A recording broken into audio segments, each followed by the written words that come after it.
Hello दोस्तों, कैसे हो आप सब लोग। Welcome to my YouTube channel SSC maths by Arpit. दोस्तों आज अपन करेंगे सीडीएस 2024 प्रीलिम्स का क्वेश्चन नंबर 41 से लेके क्वेश्चन नंबर 50 तक।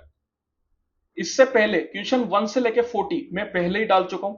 आई होप कि वो आपने देखे होंगे। अगर आपको नहीं मिले तो आप डिस्क्रिप्शन में प्लेलिस्ट की लिंक दे रखिए, वहां पे जाके आप चारों पार्ट देख सकते हैं। चार अलग अलग वीडियो में है, 10-10 क्वेश्चन करके। किसी भी क्वेश्चन में अगर डाउट हो तो आप कमेंट कर सकते हैं, मैं वहां पे कमेंट में आंसर दे दूंगा। और अगर वीडियो अच्छी लगती हो तो प्लीज लाइक कर दे करिए, थोड़ा मोटिवेशन मिलता है बनाने का। चलिए स्टार्ट करते हैं अपन। क्वेश्चन नंबर 1 है, इन ए राइट एंगल ट्राइंगल एबीसी। सबसे पहले तो एक राइट एंगल ट्राइंगल ही बना लेते हैं एबीसी। तो ये ए बी सी, यहाँ पे ए बी दे रखा है मेरे को 15, बी सी दे रखा है 20 और ए सी दे रखा है 25। Further BP is the perpendicular on AC. BP एक परपेंडिकुलर है एसी पे कुछ इस तरीके से। What is the difference in the area of triangles PAB and PCB.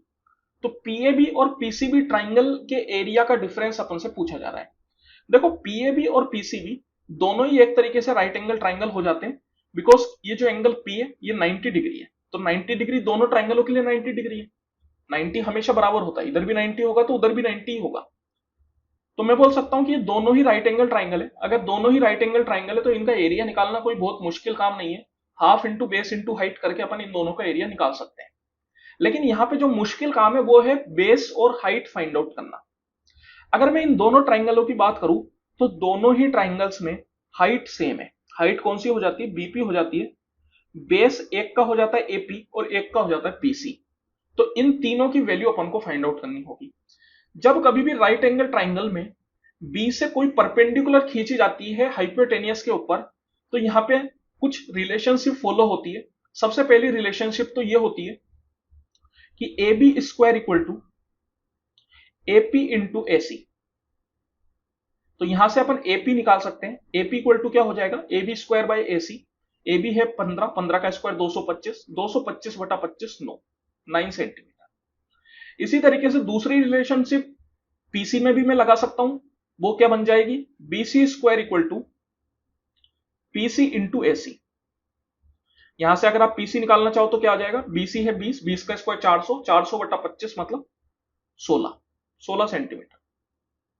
और तीसरी रिलेशनशिप बनती है BP square equal to AP into PC. तो यहां से आप बीपी निकाल सकते हो।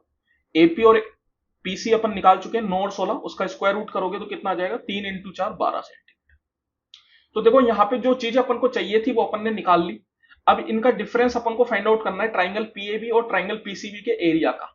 तो जो पीसीबी है उसका एरिया क्या हो जाएगा, half into base into height के हिसाब से half into BP into PC. और पीसीबी और दूसरा पीएबी का क्या हो जाएगा, half into PB into AP. तो यहां पे जो मैं कॉमन ले सकता हूं वो बीपी कॉमन ले सकता हूं। तो ये क्या रह गया, पीसी माइनस एपी। तो हाफ इंटू बीपी अपने पास आ गया 12 इंटू पीसी, पीसी कितना है 16 minus AP 9।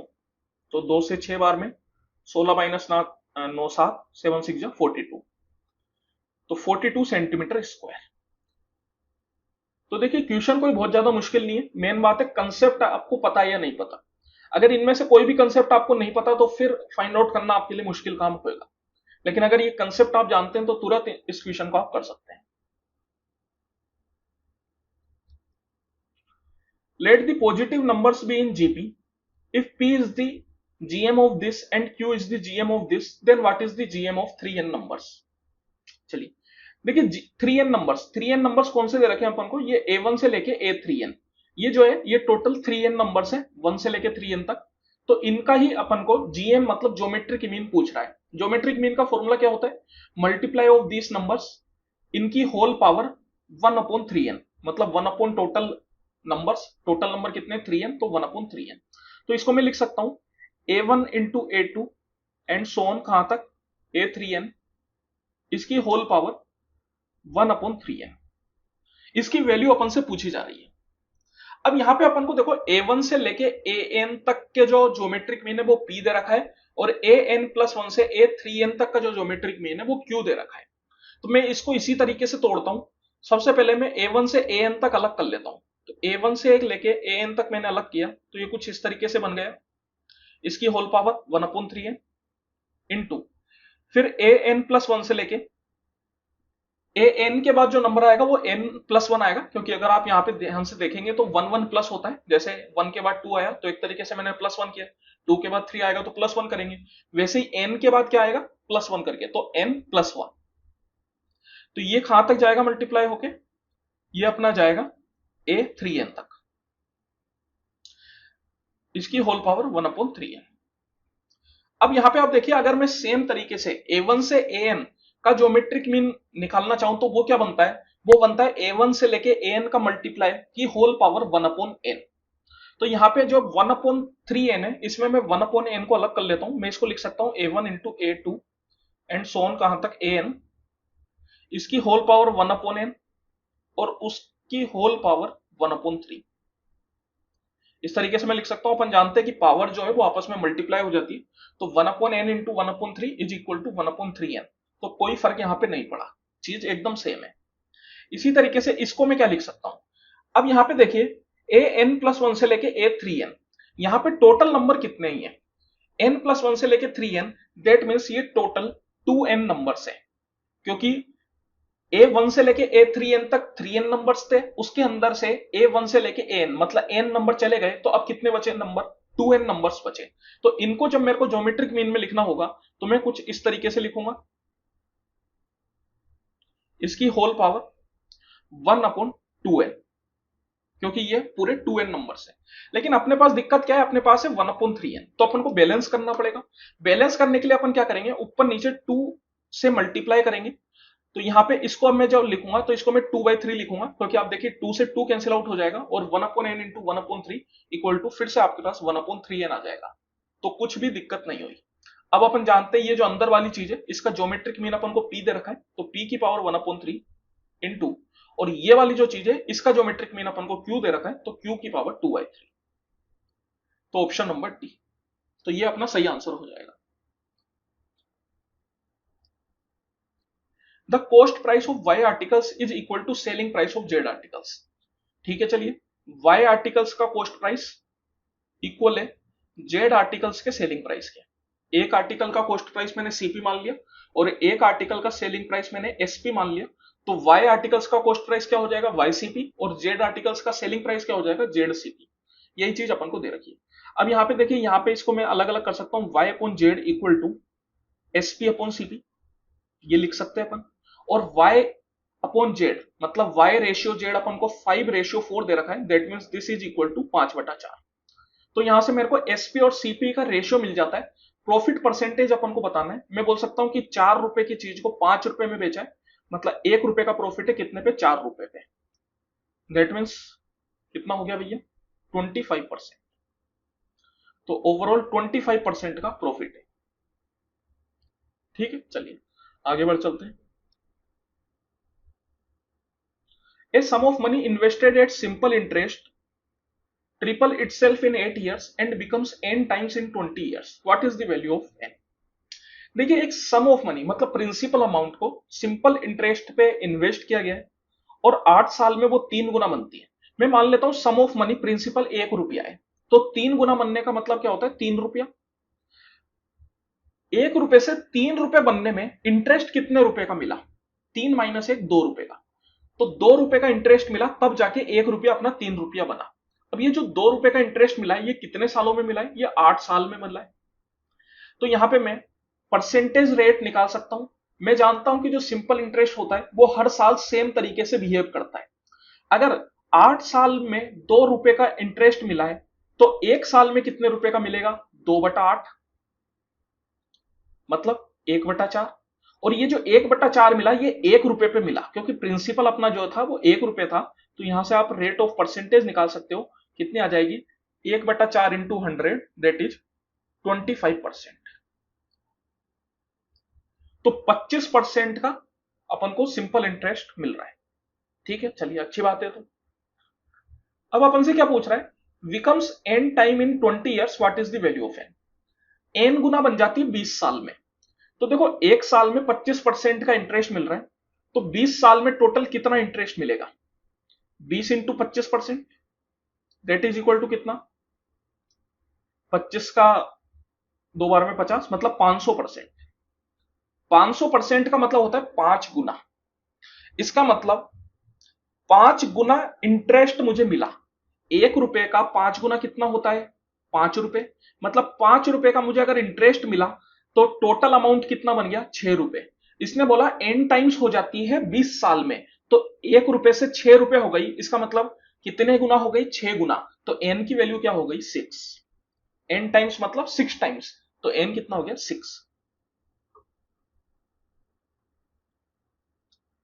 If the work done by x men in x plus 1 days is equal to the work done by x plus 5 men in x minus 2 days, then what is the value of x? ठीक है, x आदमी x plus 1 में किसी काम को अगर कर देते हैं और और x plus 5 आदमी x minus 2 डेज में जितना काम करते हैं बराबर है, तो अपन से x की वैल्यू पूछ रहा है। तो यहां पे मैं टोटल वर्क को इक्वल कर सकता हूं। टोटल वर्क देखिए, x आदमी x plus 1 दिन में जितना काम करेंगे उतना ही काम x प्लस 5 आदमी x माइनस 2 दिन में करेंगे। तो यहां पे ये चीजें आपस में इक्वल हो जाएगी। इजीली आप इनको सोल्व कर सकते हैं, एक्स स्क्वायर प्लस एक्स। घबराइए मत, क्वाड्रेटिक नहीं बनेगी, एक्स स्क्वायर कैंसिल आउट हो जाएगा। एक्स स्क्वायर प्लस 5 में 2 गए 3x माइनस 10।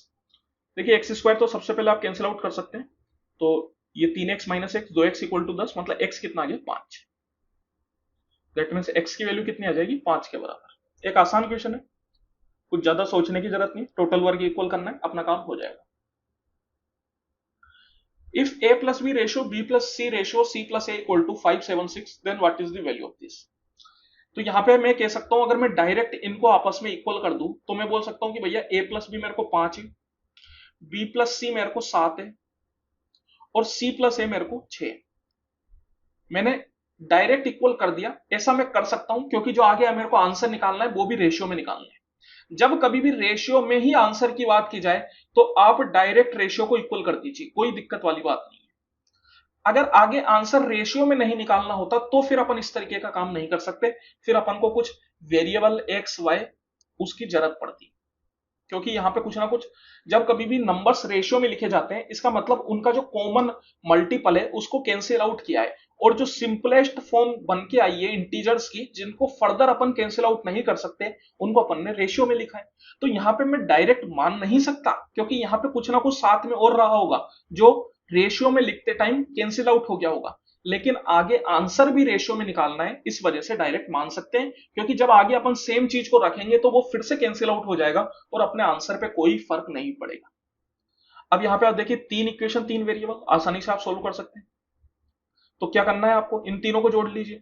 तीनों को अगर आप जोड़ेंगे तो 2 बार आपका a प्लस बी प्लस सी आ जाएगा।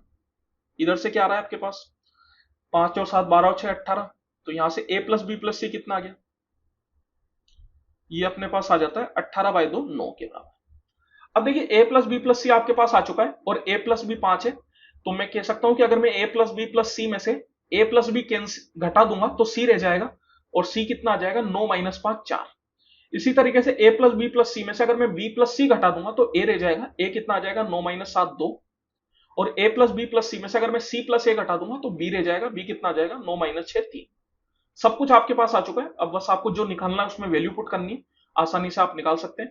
तो ये हो गया 2 minus 3 plus 4 ratio 2 plus 3 minus 4, तो कितना आ जाएगा देखिए, 4 2 6 में से 3 गया 3 और ये 1, तो 3:1 का रेशियो हो जाएगा। Let x be the compound interest at the end of 3 years on a sum of 1000 rupees at the rate of 10% compounded annually, and y be the simple interest at the end of 3 years on a sum of 1000 rupees at the annual rate of 11%. What is the difference between x and y? तो देखिए x जो है वो compound interest है 3 साल पे, 10% compound annually rate of interest अपने पास है, और y जो है वो सिंपल इंटरेस्ट है 3 साल पे 11% के हिसाब से। तो x और y की वैल्यू बतानी, ये एक आसान सा क्वेश्चन है, कुछ भी नहीं करना अपन को। यहां पे आप एक काम तो ये कर सकते हैं कि भैया कंपाउंड इंटरेस्ट x जो है वो अलग से निकाल लो और सिंपल इंटरेस्ट y जो है वो अलग से निकाल ले। दूसरा काम आप यहां पे क्या कर सकते हैं, इनकी रेट ऑफ परसेंटेज निकाल ले, क्योंकि प्रिंसिपल दोनों में सेम है। प्रिंसिपल इधर भी 1000 है और इधर भी 1000 है, तो अपन एक बार में ही रेट ऑफ परसेंटेज से निकाल सकते हैं।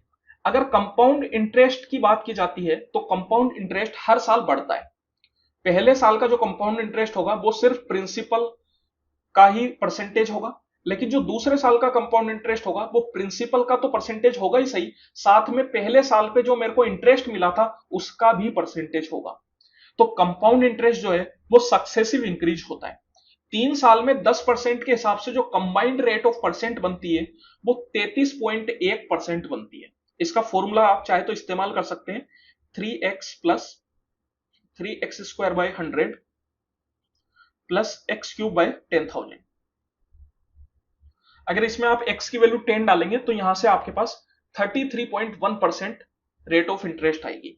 10 एक बहुत ज्यादा यूज होने वाला नंबर है, तो इसकी आप डायरेक्ट भी याद कर सकते हैं। अगर 2 साल पे कंपाउंड इंटरेस्ट की बात की जाती है तो 10 के हिसाब से 21% होता है, और 3 साल पे बात की जाती है तो 33.1% बनता है।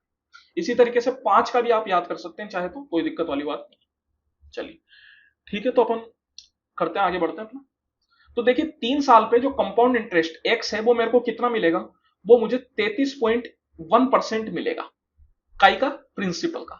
इसी तरीके से y जो है वो सिंपल इंटरेस्ट, और सिंपल इंटरेस्ट हमेशा सेम रहता है। 11% के हिसाब से 3 साल पे कितना मिल जाएगा, 11 इंटू 3 मतलब 33% काई का, प्रिंसिपल का।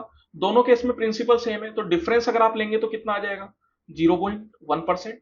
और ये 0.1% कितने पे है, 1000 पे, क्योंकि प्रिंसिपल जो है दोनों में सेम है, 1000। तो बस इसी की वैल्यू अपन को फाइंड आउट करनी, कितना आ जाएगा, 1 के बराबर। दैट मीन्स इनका डिफरेंस जो होगा वो 1 रुपीज होगा। In a quadrilateral ABCD, AB 6, BC 18, CD 6, DA 10। चलिए क्वाड्रिलेटरल बना लेते हैं अपन। एबीसीडी की बात की जा रही, ABCD। AB अपन को 6 दे रखा है, BC जो है 18 दे रखा है, और CD 6 है, और DA 10 है, ठीक है। If the diagonal BD equal to x, ये जो BD है ये x के बराबर है, then which one of the following is correct. तो अपन से पूछा जा रहा है कि x कहां से कहां तक पॉसिबल है। तो देखिए अगर मैं x की बात करूं तो ये 2 ट्राइंगल्स का पार्ट है। एक ट्राइंगल यहां पे है ABD, और एक ट्राइंगल है BCD। जब कभी भी कोई साइड होती है ट्राइंगल की तो वो एक रिलेशनशिप फॉलो करती है, क्या, अपन जानते हैं कि side of triangle is always less than and less than sum of two side, या फिर इसको और अच्छे तरीके से बोलना चाहे तो कैसे बोल सकते हैं, sum of two side is always greater than third side. That means मैं बोल सकता हूं कि 18 प्लस 6 हमेशा x से बड़ा होगा। तो अगर मैं ट्राइंगल BDC में रिलेशनशिप निकालना चाहूं तो क्या रिलेशनशिप निकलेगी, एक तो ये कि जो x है वो हमेशा 18 प्लस 6 दैट इज 24 से छोटा होगा। दूसरी रिलेशन क्या, अपन ये भी जानते हैं कि difference of two side is always less than third side. इसका मतलब 18 और 6 का जो डिफरेंस है वो x से छोटा होगा, दैट इज 12। तो ट्राइंगल BDC के अनुसार x जो है वो 12 से 24 के बीच में लाई करना चाहिए।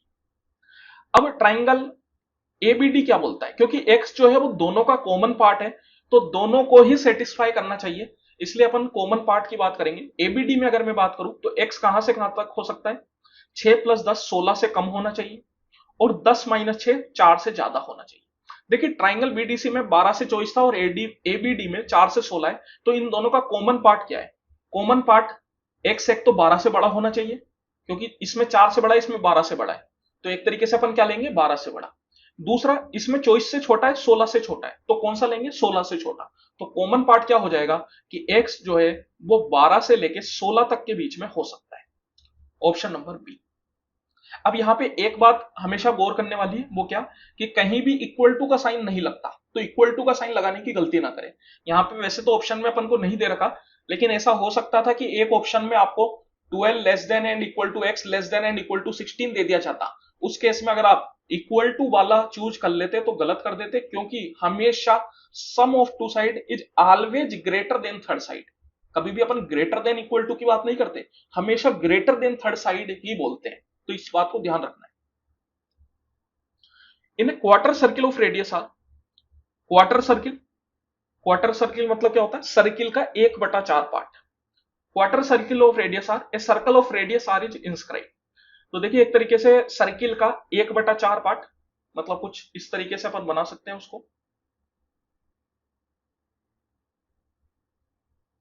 ये हो गया क्वार्टर सर्किल।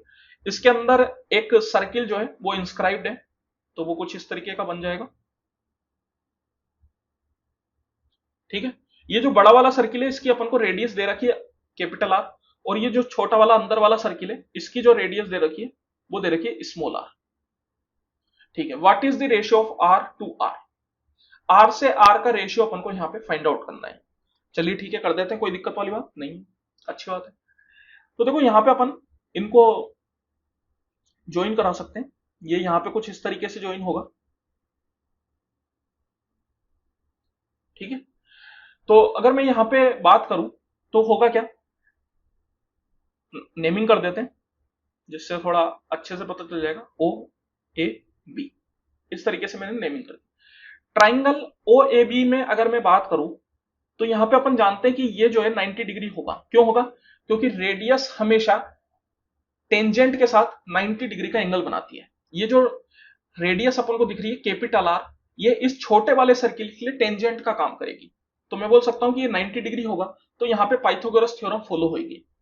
अब आप ध्यान से अगर देखेंगे तो देखिए, ये यहां से अगर मैं इसको कनेक्ट करूं तो ये क्या बनता है, ये बनता है स्मॉल आर। दैट मीन्स कि इतनी जो वैल्यू है इसको मैं स्मॉल आर बोल सकता हूं। और अगर मैं इस पूरे की बात करूं तो ये पूरा क्या हो जाएगा, ये पूरी जो लेंथ थी अपने पास, ये कैपिटल आर थी, उसमें से ये स्मॉल आर चला गया तो ये क्या रह गया, ये capital R minus small R रह गया।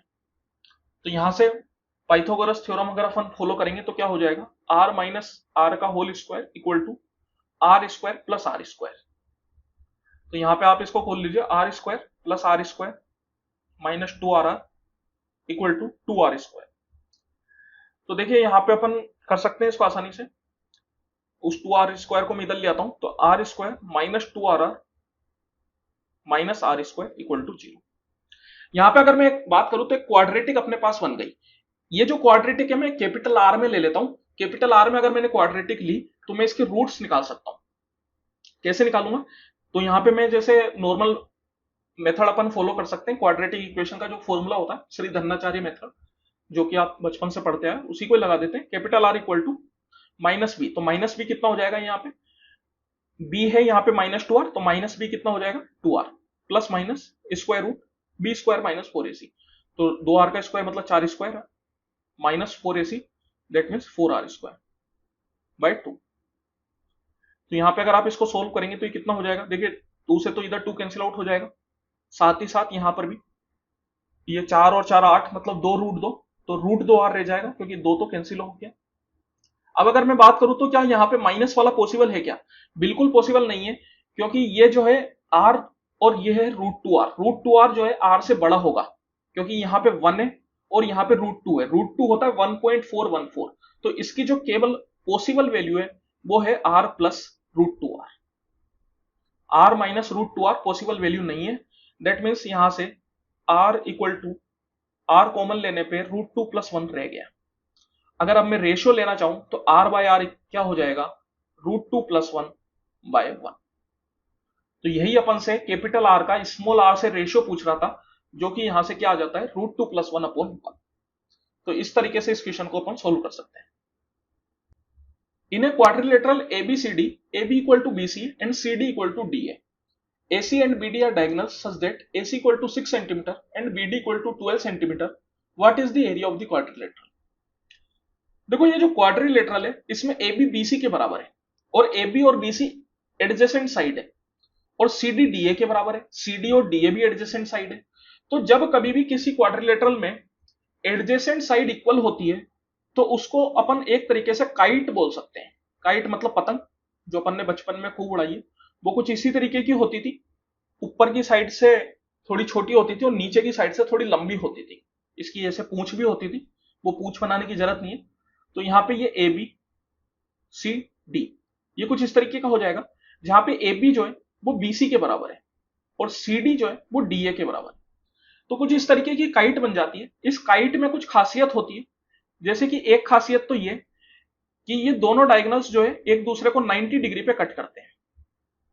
दूसरी बात ये कि ये जो बड़ा वाला डायगोनल है BD, ये इस छोटे डायगोनल AC को बाइसेक्ट करता है, लेकिन BD बाइसेक्ट नहीं होता AC से। बीडी एसी को बाइसेक्ट करता है, लेकिन एसी जो है वो बीडी को बाइसेक्ट नहीं करता। तो एसी जो है 6 सेंटीमीटर है और बीडी अपने पास 12 सेंटीमीटर है। इसका जो एरिया होता है वो अपन डायरेक्ट निकाल सकते हैं, half into diagonals, BD into AC. तो कितना हो जाएगा, हाफ इंटू बीडी 12, एसी कितना 6, तो 2 से 6 बार में 6 into 6 36, 36 square centimetre.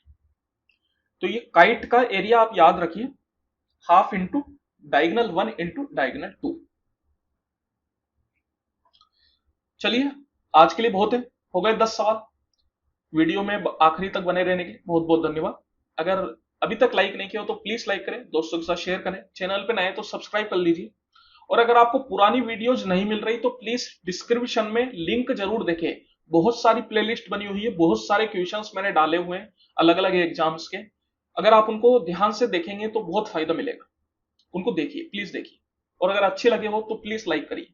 Thank you.